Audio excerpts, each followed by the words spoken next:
E aqui vamos ao Luiz Gama e os poemas satíricos dele, né? Ele fez poucos poemas voltados à questão amorosa, né? Mas o satírico ele teve uma produção maior, porque era a forma que ele tinha de denunciar, né, a sociedade da época em que ele vivia. Bom, é importante para compreender esse lado satírico, né, do Luiz Gama, pensar o que Bakhtin traz, né, sobre o carnaval. O que é o carnaval? Até no nosso período, né, o carnaval ele anula as leis, anula moral, anula proibições. Então, o rei ele é ridicularizado, que é o rei Momo. Você tem figuras famosas que são colocadas de forma satírica, né? Tanto na vestimenta de quem participa do carnaval, como nos adereços das escolas de samba, né? E tudo mais.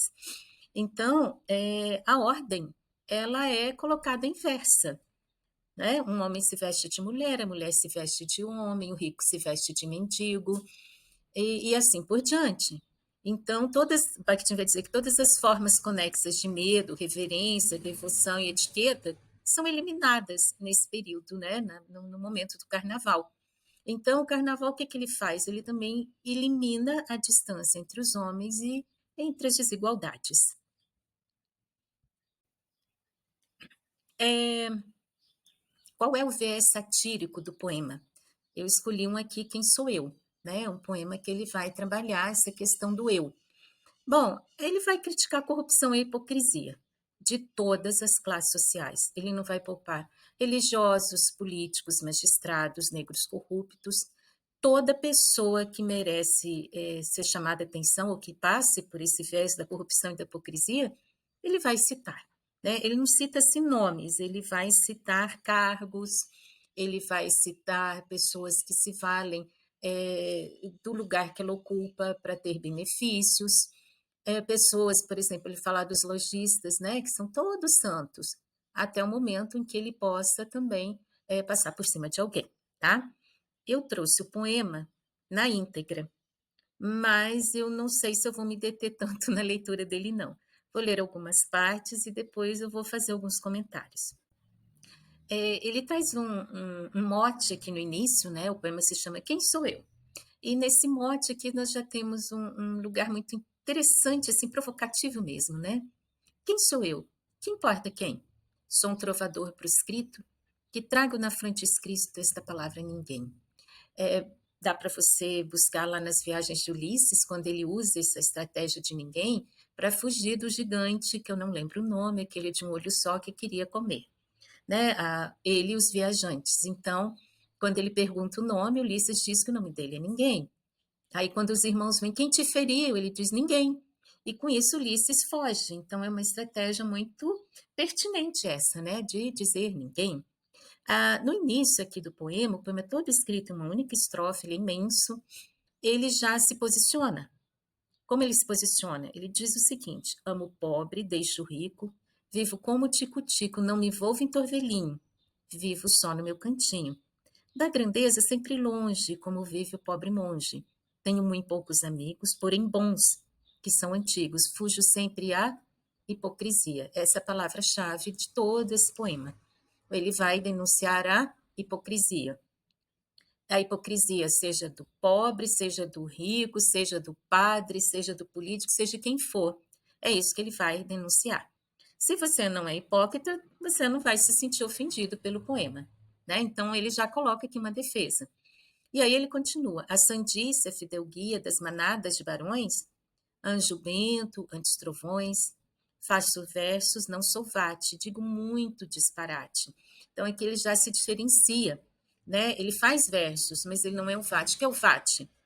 É aquele poeta inspirado, né? Tão caro ao romantismo, aquele poeta idealizado, gênio, né?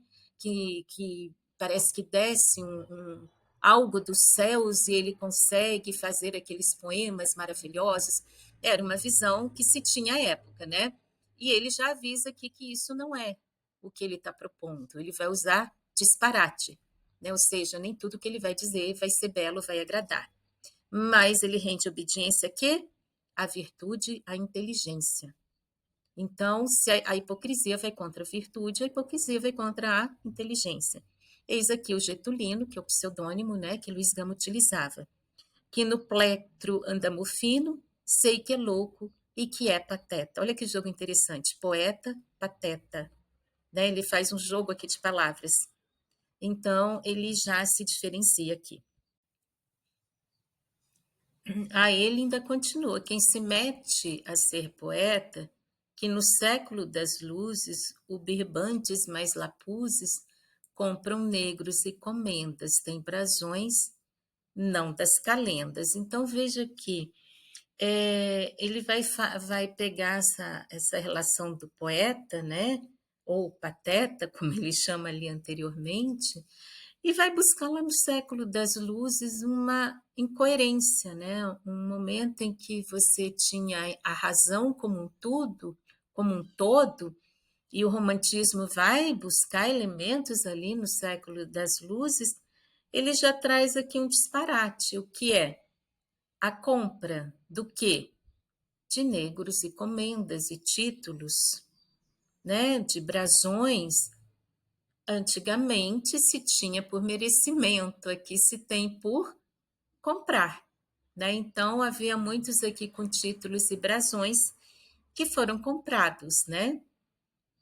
E com tretas e com furtos vão subindo a passos curtos, fazem grossa pepineira só pela arte do Vieira e com jeito e proteções. Galgam altas posições, mas eu sempre vigiando, nessa súcia vou malhando, de tratante bem ou mal com seu semblante festivo. Dou de rijo no pedante, de pílulas fabricante, que blasona arte divina com sulfato de quinina, trabuzanas charopadas e mil outras patacoadas, que sem pingo de rubor diz a todos que é doutor.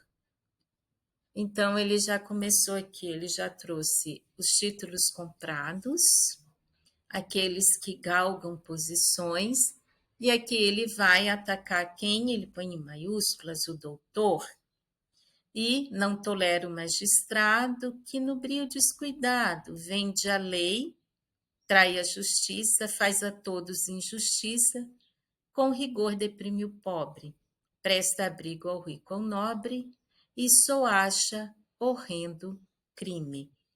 Hipocrisia de novo, hipocrisia do título, hipocrisia de quem se acha doutor, hipocrisia do magistrado, hipocrisia da sociedade, né? No mendigo que deprime, neste dou com dupla força, até que a manha perca ou torça. Fuja léguas do sacrista, crocodilos disfarçados, que se fazem muito honrados, mas que, tendo ocasião, são mais feros que o leão. Fuja o cego lisonjeiro, que qual ramo de salgueiro, maleável, sem firmeza, vive a lei da natureza, e conforme sopra o vento, dá mil voltas. No momento, o que sou e como penso, aqui vai com todo senso, posto que já vejo irados, muito lorbas enfurnados, vomitando maldições. E aí ele vai trazendo, então veja aqui que mendigo que se vale de uma situação social para ter dinheiro, cego lisonjeiro, então ele vai percorrendo todos os elementos da sociedade, né?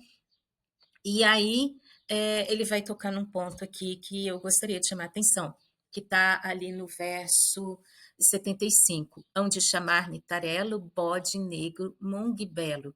Porém eu não me abalo, vou tangendo o meu badalo com repique impertinente. O que, que é o bode? O bode era um mestiço, na época, né? Até nos pontos que eu levantei ali no outro slide, eu vou chamar a atenção de que Angola é cabrito. A mulher mestiça, né, de negro com branco é cabrita e o homem é cabrito. E não são bem vistos, né? Eles são discriminados. Então, no período aqui do Luiz Gama, eles vão chamar de bode, né? E ele é um mestiço. O pai era português, a mãe era negra. E aí ele vai entrar nessa querela do bode, né? Então ele diz: se negro sou ou se bode, pouco importa o que isto pode. Bode há em toda a costa, pois que a espécie é muito vasta. Há cinzentos, rajados, baios, pampas, malhados, negros, brancos, e aí ele vai fazer uma lista, né? Aqui, nesta boa terra, amarram todos, tudo berra. Nobres, condes, duquesas, ricadamas, marquesas, deputados, senadores, gentilhomens, vereadores, beladamas, todo mundo berra, né? Então, frades, bispos, cardeais, gente pobre, nobres gentes, em tudo há meus parentes, entre brava militância, fulge e brilha outra abandança, guardas, cabos, furriéis. O que ele está trazendo aqui, gente, é assim ridículo, porque a questão da mestiçagem no Brasil e em Portugal era enorme, né? Nos nossos dias também tem algumas pessoas que se gabam da sua origem, mas quando você vai ver, todo mundo tem um antepassado negro, um antepassado indígena, um antepassado europeu, somos todos mestiços. Então, chega a ser ridículo, né? Essa questão de preconceito.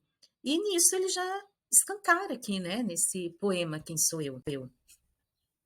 E aí ele vai listando, né? Brigadeiros, coronéis, marechais, generais, capitães de mar e guerra, tudo marra, tudo berra. Na suprema eternidade, onde habita a divindade, nem lá ele vai poupar, tá, gente? Bodes há santificados, que por nós são adorados. Entre o coro dos anjinhos também há muitos bodinhos. E aqui ele já usa aquela estratégia que o Bakhtin traz, que é o riso. Muito difícil um leitor ler esse trecho, pelo menos não sorrir, né? Aí ele vai trazer os deuses gregos, tá? Jove, que era um deus romano, ele bebeu leite caprino, né? O fauno era um cabrito, guarda o bode o Alcorão, aí vai os lundus, modinhas, tudo cantando as bodinhas. E quando ele usa esse diminutivo, ele acaba ridicularizando ainda mais. Pois se todos têm rabicho, por que tanto capricho?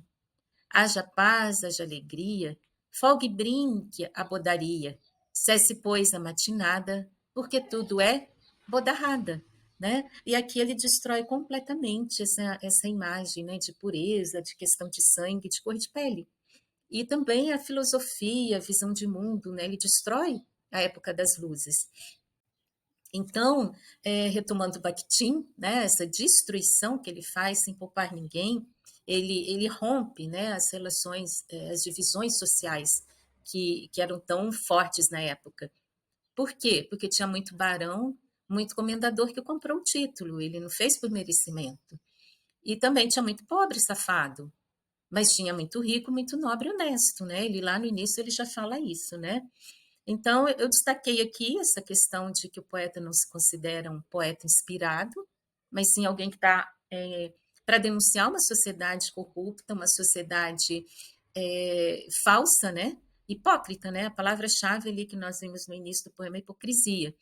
Ele destrói essa função do poeta, quando ele joga com pateta, ele, olha, gente, um T, né? Separa uma palavra da outra, poeta, pateta, mas é uma desconstrução também de um ideal do romantismo. Né? Qual é a função do poeta? Tem? Então, tem uma função social também, né? A questão da visão iluminista da razão, da compra de negros, de comendas e títulos, né? Tudo aqui vira uma máquina mercante, né? Que eu gosto tanto de puxar. Ele também lembra muito o Gregório de Matos, né? Nessa denúncia. Claro que com uma visão de muito diferente, porque o Gregório defendia aquele mundo em que nobre era nobre, povo era povo, né? Branco era branco, negro era negro. E aqui o Luiz Gama já vai num outro viés, mas ele também vai usar a denúncia, né?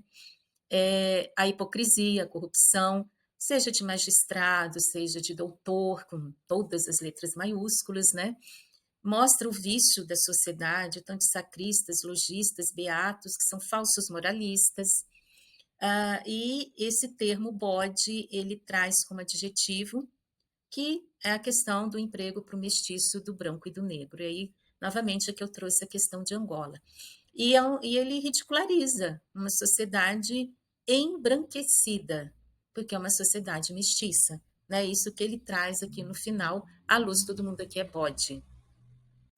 E para concluir, esse riso que ele vem, né, dos versos 93 a 100, com tudo berra, inclusive os deuses do Olimpo, que são incluídos nessa lista, não escapa ninguém, gente, nem depois da morte, nem no divino, nem em santos, né? Que o intuito do poeta é o quê? É desvelar aos olhos do leitor a falsidade dessa sociedade. Talvez por isso ele seja tão atual, né? Então, eu espero que essa nossa conversa provoque você a ler outros textos. Eu li um poema que eu não estou lembrando o título aqui, com uma turma no curso de letras, e um virou para mim e falou: professora, isso é do século XIX mesmo? Parece que está falando da nossa política hoje, né? De tudo que está acontecendo no Brasil e no mundo. Falei: pois é, essa é uma das funções, né, que a gente tem. A arte, ela provoca o artista a partir dos acontecimentos sociais que estão no mundo, né? E esse artista traz para dentro do seu texto essa visão de mundo, né? Esse lugar, essa demanda que a sociedade provoca nele.